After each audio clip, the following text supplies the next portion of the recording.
What's up, y'all? It's your boy, Big Body Cisco, fresh off the plane from the 808 state of Hawaii. There, can you see my tan? No? No, okay. And we got a special guest. We got Lee in the building. How you doing, Lee? Good. Come on, you can get your hair braided over here at the shack, but we're going to talk to Lee more later. I just had to get you guys an introduction because she says she's nervous. I don't know why she's nervous. She's listening to me the whole time. Merch booth in Daly City at the top of the hill, Daly City Fest with Spawn Breezy, Anu Hair. They did their thing, man. Had a bunch of people over there. You can't beat a free concert. Would you go to a free concert, Lee? Oh, yeah. Takes us to the Cool Kicks raid. Cool Kicks, you guys watched the Cool Kicks. LAPD raided the Cool Kicks warehouse on October 2nd, arrested co-founder Adil Shams on felony charge of receiving known stolen property. So it's not like they had bootleg stuff. They were just buying, stuff that was stolen. Authorities confirmed a seizure of estimated $500,000 worth of Nike sneakers and apparel. The goods were connected to stolen cargo. See, it's all gonna come back, people. I used to steal when I was young. It all came back to me. Did you used to steal, Lee? Of course not. Never. But I never liked those dudes at Cool Kicks. But Adil Shams, you'll see his picture right here. His first scheduled court appearance at the LA Superior Court is Thursday, October 23rd, which has probably already been done by the time you guys see this. But I'm just saying, if you guys are going to do that stuff and all this social media, because that's what Cool Kicks made famous, was having content creation and selling kicks and how they selling shoes and going buying them back. But neither here nor there. Heist at the, how do you say this? Louvre. Heist at the Louvre Museum in Paris. See, I don't know French. But on October 19th, a gang of thieves disguised as construction workers, this is on some movie shit, used the vehicle-mounted lift to reach a second-floor balcony window of the museum's Apollo Gallery and stole 8 pieces of historic French crown jewels. They was in there like, what is it, Ocean's 11? They was stealing some shit. The jewels were priceless and immeasurable heritage value included a sapphire from the 19th century, emerald necklace and earrings. See, they was stealing some I would go like to Piercing Pagoda and just steal the shit that's just me. That's my style. Yeah, but my homegirl in Oakland, she'll buy it. Last time something was stolen from the Louvre was in 1998. A small landscape painting that was never recovered by the French artist Jean Baptiste. I'm not even gonna mess up that name. Moving on, you guys know I be on my Netflix. You watch Netflix a lot? Yes. What's your favorite Netflix thing that you've been watching lately? See, I watched this crazy thing. Was the Ed Gein story? I stopped watching it. What about the crazy white boy? I stopped it. You know what my thing is? These documentaries. I watched Perfect Neighbor. Have you watched Perfect Neighbor yet? Oh, I heard about that though. Oh, I did too. Look, don't watch it if you're going to get pissed off and want to go hurt somebody. I did. I watched it. You know when you get like rage bait? It was released October 17th. It's a documentary about the fatal shooting of Miss A.J. Owens by her white neighbor, Susan. Let me tell you guys about Susan. If you guys watch Perfect Neighbor, she lives in this Florida community, always complaining. She had black kids that was playing football and thing and was always complaining. They have a stand your ground law in Florida. So if you are threatened, you can shoot that person. I in know, their house, if you're on their property? If you're on their property. So same here in Las Vegas, but she was I felt that if you guys watched the Perfect Neighbor, that she was having the kids throw their toys. She was saying the kids were throwing their toys. But the cops been to this home numerous times, like 10, 20 times, because of the complaints that she was saying about the kids. Finally, the kids said that she had took something from their tablet. So the lady took the tablet, so the kid went over there and was like, go tell your mom to come over here. When the mom came over there, she pounded on the door. The white lady shot through the door and killed the mom. What? And then then I thought she got off, but then I had to watch the end. Spoiler alert, she got 25 years. But they didn't arrest her right at the time. You know how mad I would have been if you had killed my mama and you was able to walk away. Like everyone just seen that. You being a mother. Where's that at? In Florida. In Florida, they be doing some crazy shit in Florida. But that was on Florida. Go watch that. That's a Netflix big body recommendation. Perfect Neighbor. And yes, you will be pissed the hell off. I don't even care if she is in jail. But the documentary highlights the role of racial biases in the systematic failure that's going on. Because that whole stand your ground thing is cool. But if you have somebody that's smart enough and just say you wanted to get at somebody, you made them pissed off and they came on your property and then you shot them, you're not held liable because you stood your ground. That's the crazy shit about it. But the purpose of the documentary was to start change regarding gun and self-defense laws. But man, these kids was going through all hell. They was like, yeah, the white lady across the street. Like, God damn it. Moving on, toxic topic, knowing your worth in the relationship. Come on, some of you guys don't know your worth in your relationship. How there's knowing your worth versus arrogance, right? So knowing your worth is setting standards and dating with confidence, understanding what you need from a partner by learning from your trauma, self-care. I'm glad I said trauma. People that are in new relationships or in old relationships, don't bring the trauma from your last relationship into your new relationship. Because make it be a lesson and not be something that you just linger over to your new one. Do you feel me on that one, Lee? Just a little bit, right? Because sometimes you dealing with other people's trauma when you're dealing with the new, your new boo, then you be like, oh, then they be taking out on you what they've been going through with their exes. Look, that's neither here nor there. But that's what I'm saying when I say know your worth. Arrogance and red flags, putting yourself on a pedestal with outlandish standards. Women refuses $2,000 early birthday gift and returns it back to her partner. Like, come on, guys. We can't base everything off money. Stated that how much you spend on groceries, there are other men willing to give more than $2,000. Then you got to start comparing. When you start getting the comparison game, that's my last man. You say, like, bitch, I don't give a damn about your last man. It all happens what's going on now. That's why I'm saying know your worth in this relationship, because making their partner feel doubt their own reality and their self-worth because of standards that are unreachable. On this show, I always try to bring up these toxic topics because you guys could talk about them in the comments, but I think more people need to talk about this stuff. I think we try to hide all this stuff and kind of like bottle it all up, and then once it comes out, it's like all bad. It could be a domestic dispute, whatever have you, but what's your take on communication in relationships? Communication? Yes. I mean, it's key. You has to have it, right? But I feel like if you don't understand, like you can talk all you want. If they don't get you or understand you, you're just talking. Preaching. You preaching right now, because the communication I always say is key, but the communication has to be mutual. I think it can't be just one person just talking their whole mouth out, and the other person like, you right? And you're like, yeah, right. That's not communication. That's you giving them the answer like, right? Yeah, all right, okay. But in the comments right now, knowing your worth in relationship, what are you guys' thoughts on that? Moving on. Big Body Sports, Sunday Night Football, my 49ers, yes, because Fred Warner went down. Lee, I can look at it. She's a Raider fan right now. She's a Raider fan. She didn't do too hot to damn selves. But Sunday Night Football, the Falcons, surprisingly, to my surprise as well, beat the Atlanta Falcons. CMC was a one-man show, 201 yards, 2 TDs. They did their thing. Honorable mention was the Giants versus the Broncos. The Broncos win 33-32. Shout out Jackson Dart. Jackson Dart, I liked him from the start. Liked him. I don't even know if that's a word. But I guess he grew up in Utah or something, and they asked him during the pre-draft thing who his favorite music was. And he said J-Bug and Common King. I said, oh, this bad white boy right here. But you could tell that Jackson Dart was invited to the barbecue and the cookout. Moving on, fantasy football. Waiver wire free agent targets. Go get Kyle Monange from Chicago. Jackson Dart, if somebody hasn't picked him up by now, go pick up Jackson Dart. The USO, Tyler Algier, a premier back. Go pick him up as well. Gadsden from the tight end from the Chargers. He's actually going to be a good one for Austin's team. Joe Flacco, I'm talking about Joe Flacco, at least 82 years old, and he's doing his thing with the Bengals. Go pick him up right now. But injuries has not only been hitting the Niners. Mike Evans with a collarbone fracture, he might be done, guys. I'm a Mike Evans fan from Tampa Bay. That's Matty Cutts' team. Mike Evans might be done. Jaden Daniels with the hamstrings out. Lamar Jackson, Nico Collins, Brock Purdy might be coming back. Aaron Jones might be coming back. And shout out Mac Jones for still doing his thing, because my Niners are still going to bang. And how did your Raiders do this week? You didn't know? I feel like every week we do pretty good. He said, we do pretty good until it's the end of the game. I was watching it in Hawaii. I woke up and it was 21-0. But in the first quarter, I was like, hello? Are you guys watching this game? Moving on. We're moving on to Lee. Lee is over here at the shack. She does braids, but we got to talk about, you're not just a braider. You one of the premier braiders here in Las Vegas. Everybody before you even came a part of the shop was telling me that we had to have you. Like, when did you even start this whole braiding excursion and voyage to where you're at now? I think it was after like my 4th child. Yeah, you a mama. Yeah. Fourth child, okay. So after the 4th child, when I'm like, oh, I can't really do a 9 to 5. Yeah. And then I'm like, what can I do to where I still I'm at my home with the kids? So I was like, damn, I braided my whole life. Yeah. I braided my whole life.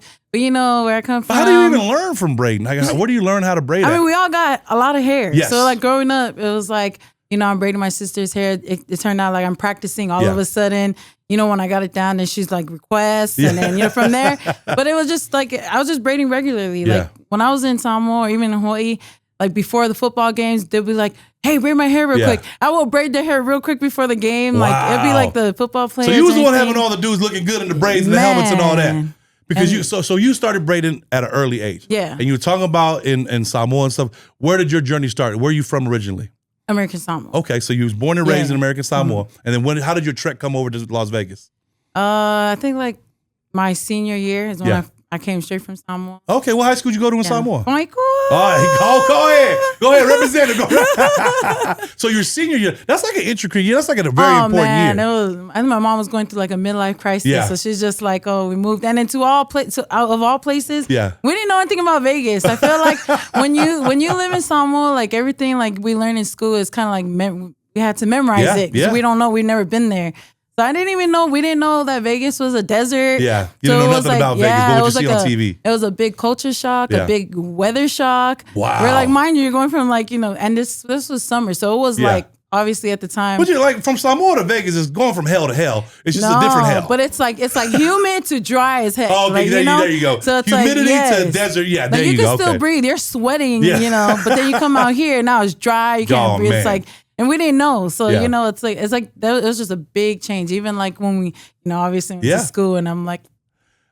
So senior year you did here in Vegas. Yeah. Wow, that had to have been more than a culture shock. It was kind of like everything shock. Yeah. I was telling my mom, I was like, so he just plucked you out of your comfort zone and got you right over to Las Vegas. I went, obviously, like in Samoa, even if you're not Samoan, say if we have like black Samoan, white Korean, we have all the Koreans, we don't consider them like they're Samoan to us because everybody can either understand it or speak it, or we just grew up with you. So it wasn't. So it was like, it's just normal to us. See, that's what's dope about Samoa too. If you were in Samoa, you were just Samoan. Like whether you were black, white, Asian, whatever you were just Samoan. Like, and then when you come over here and get the forbidden fruit or whatever over here, that's when you start having to distinguish between everybody. But for you to come to Las Vegas, coming from Samoa, it's kind of already a culture shock. You're a senior. You just spent all your other schooling in Samoa. Now you're just kind of doing the last year of your schooling. How was that for you to kind of adjust from Samoa to Las Vegas? Lonely, you know, because you don't know. I didn't know anyone. Yeah.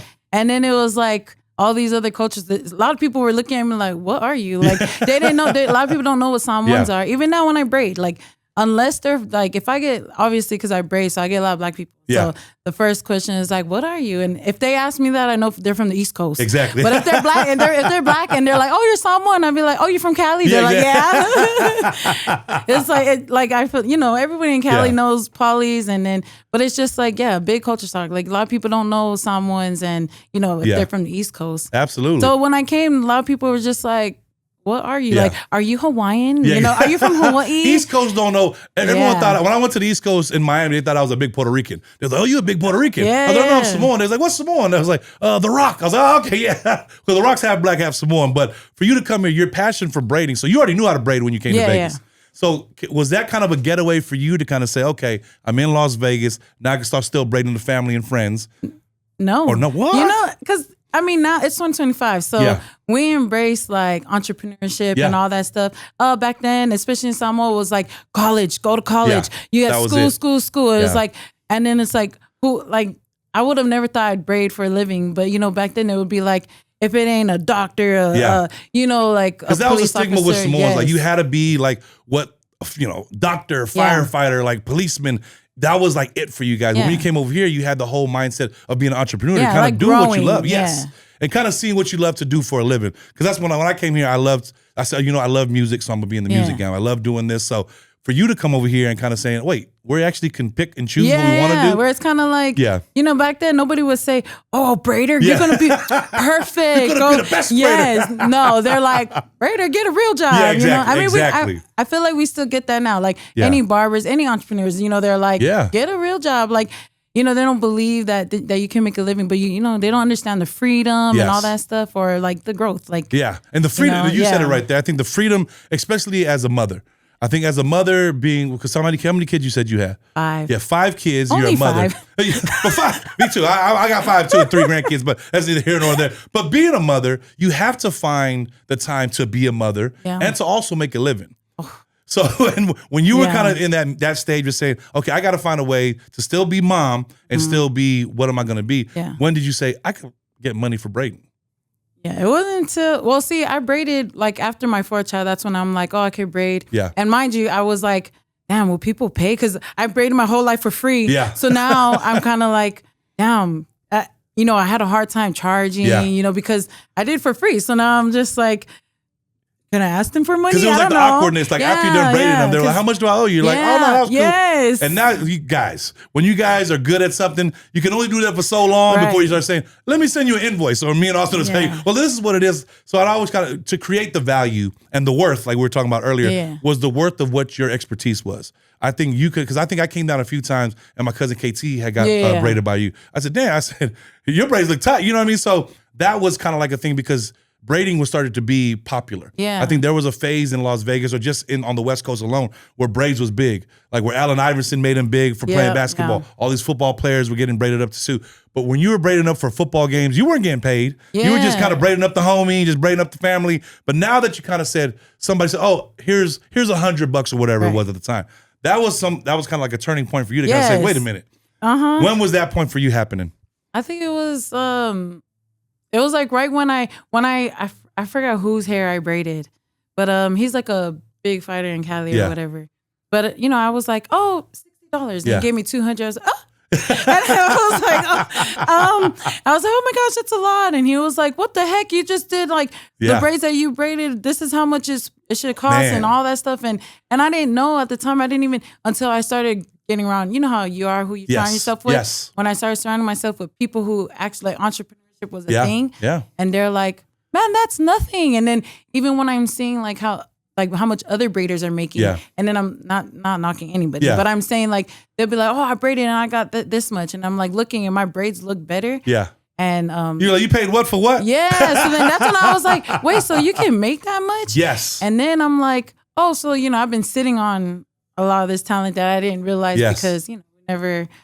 I feel like just how we grew up. We didn't know a lot like that. We didn't know, I guess, our worth. Like, Come on, it all ties it down to the worth because now, and I think that was a pivot for you because when the athlete or whoever it was you braided gave you that 200, they kind of started, and he was like, no, what you talking about? Right. Because it's time consuming that I've noticed. It's time consuming. You're sitting there and like a barber, you're their therapist. You're talking about everyone's problems as you're braiding, and they tell you everything and anything, right? Yeah. So you find yourself in that therapist mode when you're braiding somebody's hair? Oh, all the time. Yeah. The minute they walk through the door, girl. I'm like, girl. Let me tell you. Man, I'd be like, what happened now? Yeah, but that's what's dope because I think when we was opening the shop, KT had said, hey, somebody said, are you going to have a braider there?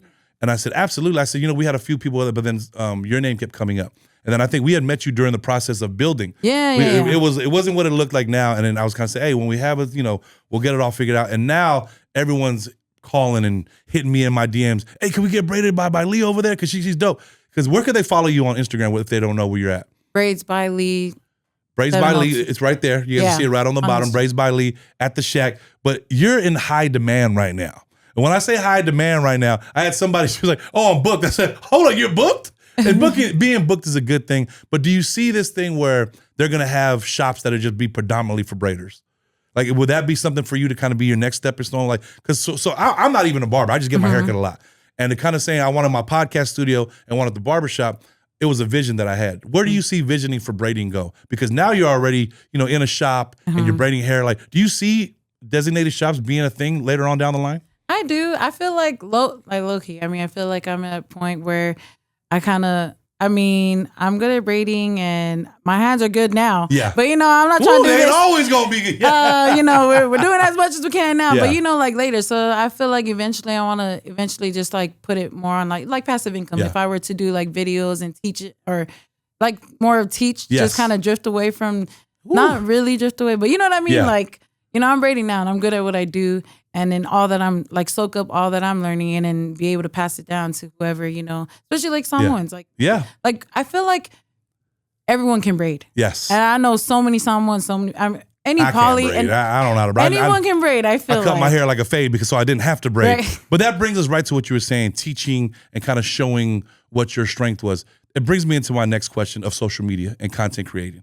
Was that something where you could say, where you can highlight, social media is everyone broadcasting their wins and never their losses. Yeah. But was that a tool for you where you had the mom page, but was there a time where you said, okay, now we have the braids page and kind of showing and showcasing the braids you've done? Like if you go to her page right now, you'll see some dope braids where the designs that I've never seen before, but now you have a spot to showcase that. Yeah. Did that help the business more than anything? Or did what was it for you? It did. You know what I did at first? So I do have my Instagram braiding page, and that's strictly for braids. Yeah. And then like my TikTok, it grew. I was just doing random crap. Yeah. This is when like COVID was happening. So of course everyone's on TikTok. Yeah.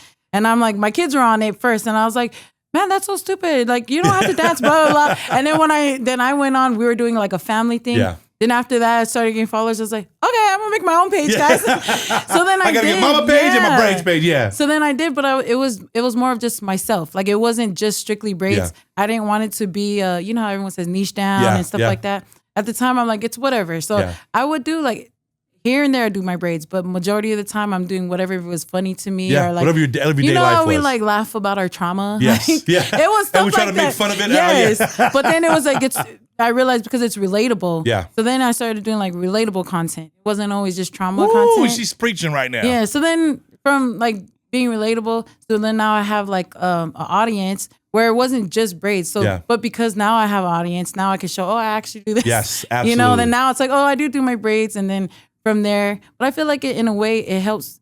Like, you don't always have to niche down, because I did my whole mom content or whatever, like me, and now I have even more, because now I have the braiding content. So now I have like the best of both worlds, I guess. Come on, man. And I think the key word in that whole thing was relatable. And I think with the content that you were just doing what was relatable to you. And it kind of like resonated with people that was watching. Yes. And I think that's what it brings it to the content creating that we do here at the Shack. And I think that it's relatable because we talk about everyday things that Samoans go through, what Filipinos go through, so I think it's dope because implementing that with, the barbers that are here and Lee that's here to do braids, it's just relatable and it's organic. Yeah. None of this stuff that I've seen on your page is forced. It's not like you forced us, I have to do this. It was stuff that you just posted on for your everyday life. Now that you have this platform and now that you have going forward, what's the mindset as an entrepreneur now going forward for you? And especially being a mother. What do you mean? How is that for you, kind of saying, now I'm an entrepreneur and a mother, now going forward, is that just something that you pass down to your kids and say, hey, now not everything we learned in Samoa has to be doctor this. You can be your own business owner. Yeah. Well, I feel like, I don't know if you've seen, but it's like on my, both my pages, it's Lee Possible. Yeah. But it's like, I literally did a lot. Anybody that knows me, I did a lot, like from fire knife dancing to sewing to anything. Should have did it all.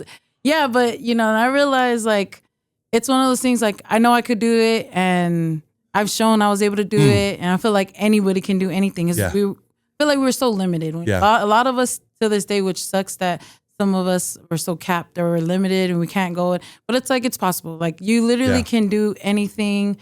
And I kind of wanted to show that more because like, dang, like it's hard to be a mom in general. And then able to, to find something to pull, and anyone that can pull themselves out of the struggle life. I mean, not that I'm not struggling. We all still struggling. But we all gonna have that struggle. Yeah, to be able to put yourself on, to still be able, like, I'm still moving. Yeah. I'm moving slow, but we still moving, and like it's possible. Like, with my braiding, like I said, it's something so simple because I say everyone can do it, but not everybody can make it a business. Like, not everybody can, like, I feel like braiding is always like is 1% of business. Yeah, like any of our talent is exactly. 1%. It's just 1%. Everything else after that, the marketing, the structure, everything that comes through. Like, I think you're inspiring mothers that are watching this right now. I think you're inspiring people that are out there, like, that are on the fence, and that's why I kind of wanted to do this. I was telling Austin I wanted to kind of have all you guys come in to kind of see who you were, and I think the inspiration that I get from you, kind of hearing your story, just me and you sitting down, is the inspiration as a mother in this field of work.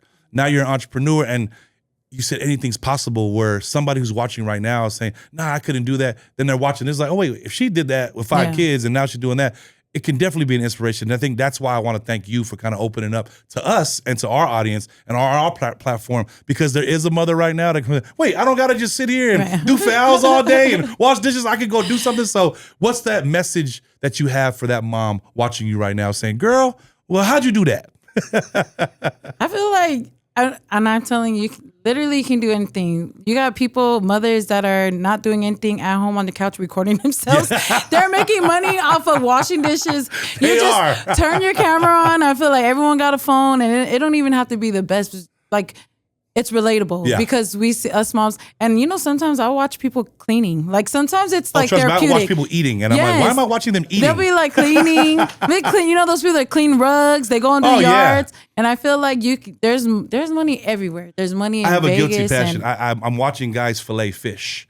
Like they're cutting the fish. I did watch that, yeah. For literally for 2 hours, I've watched people fillet fish, and I'm like, damn! And then they're throwing like the skeleton and thing, and then I caught myself watching that for 4 hours. But not 4 hours. And that's why this is one of those things where it's a feel-good story, where I want you guys to know Lee over here at the Shack. I want you guys to know about Loso and Maddie, everyone you guys are meeting little by little, because everyone has a story. And if we don't know or put it on a platform like this one, nobody knows. Oh, Lee's just the girl that braids at the Shack. Nah, Lee is a mother that braids at the Shack, that has an entrepreneur mindset, that came from Samoa, that had to deal with the Vegas thing. So that's why I think when you're more relatable like that, people that are watching this open up, and now you're kind of more, oh, yeah, I seen your story, don't think. So that's why we did it. So go book right now. Not now, but right now.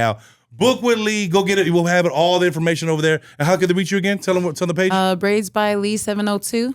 Braids by Lee 702. Come on, that was Lee. That was the Shack LV. Upcoming shows, I'll be out in Avila Beach, E40, La Russell, Pilo, Too Short, all that's going on this weekend. And then we have Holo Holo Irvine and San Jose, November 1st and 2nd. Go get your tickets, not now, but right now. And if you would like to join the Shack, hit us up at BigBodyCisco.com. We just got 3 brand new barbers that are going to be dope. We have a couple more chairs, so go inquire about that. Hit me in the DM. Hit us at the website, or go buy merch like you see this shirt right here. Shameless plug. Go get your Island Vibes. Shout out to my son Jalen. But go do all that at BigBodyCisco.com, and we'll see you on the next one. Peace.